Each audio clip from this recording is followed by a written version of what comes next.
అందరికీ నా నమస్కారం. ఐ న్యూస్ ప్రేక్షకులందరికీ ఈ ప్రత్యేక కార్యక్రమం స్వామివారి తిరుమల లడ్డూపై మనం ఐ న్యూస్ వాళ్ళని నిర్వహిస్తున్న ఈ కార్యక్రమానికి మీ అందరికీ నా నమస్కారం.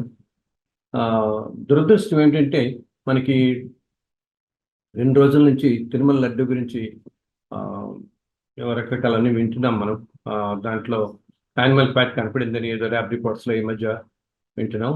ముందర మనకేంటంటే స్వామివారి తిరుమల వెంకటేశ్వర స్వామి అనే స్వామి మనందరికీ ఈ భారతదేశంలో మన ఆంధ్ర రాష్ట్రాల్లోనే కాక భారతదేశం మొత్తంలోనూ ఎంతో అందరికీ కూడా ఆరాధ్య దైవం. ఆ స్వామికి సంబంధించి స్వామిని తలుచుకోగానే మనకి స్వామివారి నామం ఎలా గుర్తొస్తుందో స్వామివారి ప్రసాదంలో లడ్డు వెంటనే మనకి గుర్తొస్తుంది మనకి ముందు. అందులో విచిత్రం ఏంటంటే అసలు తిరుమలలో స్వామికి ఎన్నో రకాల నైవేద్యాలు ఉంటాయి, ఎన్నో అన్నప్రసాదాలు. మనకి తెలిసినవి ఈ పులిహార దద్దోజనం మనం వింటుంటాం, కానీ అలాగా అక్కడ ఎన్నో రకాల అన్నప్రదేశాలు, కట్టె పొంగలు కానీ చక్కెర పొంగలు కానీ. అంతేకాదు ఒక రోజు దోశలు నివేదిస్తారు, 56 ఏదో సంఖ్య ఉంటుంది దోశలు, అండ్ పెద్ద సైజులో జిలేబీలు నివేదిస్తారు. ఇలా ఎన్నో రకాలు, ఎన్నో పంచకజ్జాయం అని చెప్పి అదొక విశిష్టమైన ప్రసాదం ఉంటుంది, అది నైవేద్యిస్తారు. స్వామివారి తెల్లవారుజామున లేవగానే విశ్వరూప దర్శనం అంటారు. మొట్టమొదటి స్వామిని మనం దర్శించడం అనమాట. ఆలయం లోపలికి సన్నిధి గోల లోపలికి తీసుకుని వెళ్ళగానే మనకి అప్పుడు స్వామికి తర్వాత గోరువెచ్చటి పాలు నివేదిస్తారు. ఇలా మనకి ఎన్నెన్నో ఈ వడలు మనకి తెలిసిందే ప్రసాదం. ఇలా ఇన్ని రకాల పులిహార, వడ, ఇవి దద్దోజనం, మన లడ్డు, ఇన్ని ప్రసాదాలు ఉన్నప్పటికీ మనందరికీ భక్తులందరికీ ఎంతో అపురూపమైనటువంటిది స్వామిని తలుచుకోగానే మన మనసులో మెదిలేది శ్రీవారి లడ్డు ప్రసాదం.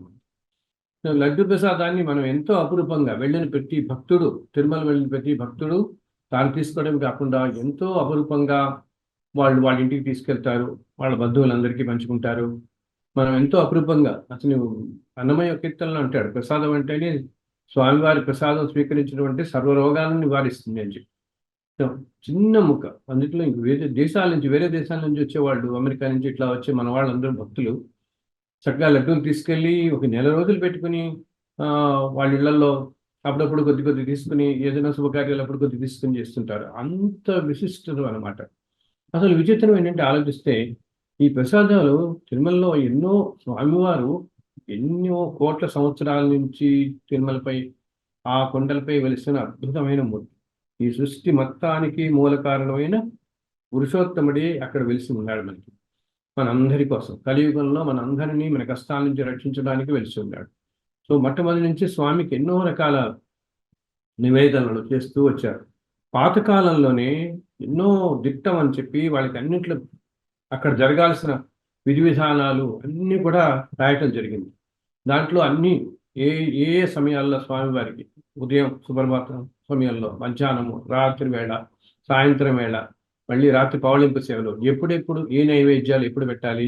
అంతేకాకుండా ఎప్పుడు కూడా ఏ ఆలయంలో కూడా ఆ దేవతకి పెట్టే నైవేద్యాల్లో నైవేద్యం పదార్థాల విశిష్టతతో పాటు వాటి ఎంత బరువు ఉండాలి, ఎంత వెయిట్ ఉండాలి, ఎంత ప్రసాదం నైవేద్యం పెట్టాలి, ఇవన్నీ కూడా చాలా విశిష్టంగా చెప్పబడి ఉన్నాయి మన శాస్త్రాల్లో ఉన్నాయి.